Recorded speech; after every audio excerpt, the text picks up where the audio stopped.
אחר הדברים האלה כשוך חמת המלכה אחשוורוש זכר את ושתי ואת אשר נשאת ואת אשר נגזר עליה ויאמרו נערי המלך משרתיו יבקשו למלך נערות בתולות כתובות מראה ויפקד המלך פקידים בכל מדינות מלכותו ויקבצו את כל נערה בתולה כתובות מראה אל שושן הבירה אל בית הנשים אל ידי תסריס המלך שומר הנשים ונתון תמרו כן והנערה אשר תיטב בגני המלך תמלוך תחת ושתי ויטב הדבר בגני המלך ויגנוס כן. Nu zingt de gemeente Ish Yehudi.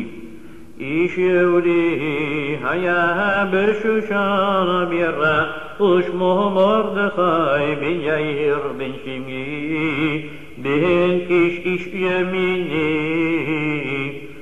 איש יהודי היה בשושן הבירה ושמו מרדכי בן יאיר בן שמעי בן קיש איש ימיני. אשר הוקם ירושלים ממגור אשר הופלתגים יחוניה מלך יהודה אשר הכרה נבוכדנצר מלך בבל ויהי אומנת הדסה היא אסתר בת דודו קהילה אבאים והנערה יפת תואר וטובת מראה ומות אביה ואמה לקחה מרדכי לא למות ויהי בשמן דבר המלך בדעתו ופיקבץ נערות רבות אל שושן הבירה אל ידי חי ותילקח אסתר אל בית המלך אל ידי חי שומר הנשים ותיטב הנערה מגיניו ותישא חסד לפניו ויבהל את תמרוקיה ואת מנותיה לתת לה ואת שבע הנערות הראויות לתת לה מבית המלך וישניה ואת נערותיה לטוב בית הנשים. לא הגידה אסתר נמה ואת מולדתה כי מרדכי ציווה עליה אשר לא תגיד וכל יום ויום מרדכי מתהלך לפני חצר בית הנשים לדנות את שלום אסתר ומגן הסיבה ובהגיע תור נערה ונערה לבוא אל המלך אחשוורוש מקציות להקדת הנשים של 12 חודש כי כן ימלאו ימים מרוכיהן 6 חודשים בשמן אמור ו6 חודשים בבשמים ותמרוקי הנשים ובזה הנערה באה אל המלך את כל אשר תאמר נתתי לה לבוא עמה מבית הנשים עד בית המלך בערב היא באה ובבוקר היא שבה אל בית הנשים שני אל יד שנשגז סריס המלך שומר הפילשים לא תבוא עוד אל המלך כי אם חפץ בה המלך ונקרא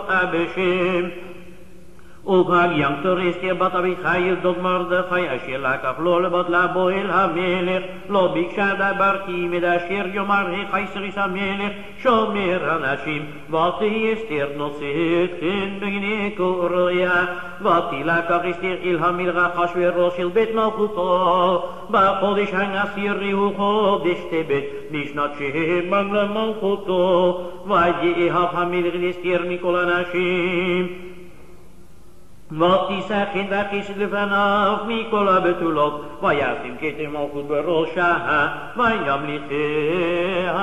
תחת ושתי וינס המלך משתה חדול לכל שריו ונבדיו את משתה אסתר והנחה למדינות נשא וייתן מס את תקיעת המלך ובהיקבץ בתולות שנית ומרדכי יושב בשער המלך אין אסתר מגדת מולדתה ואת נמה כשציווה עליה מרדכי ואת מאמר מרדכי אסתר נושא כאשר הייתה באומנה איתו בימים ההם ומרדכי יושב בשער המלך קצב בכתב ותרש שנסריסי המלך משומרי הסף ויבקשו לשלוח יד במלך אחשוורוש ויבד הדבר מרדכי ויגד אסתר המלכה ותאמר אסתר למלך בשם מרדכי חי, ויבוקש הדבר וימצא, ויתלו שניהם על עץ, וייכתב בספר דברי הימים לפני המלך.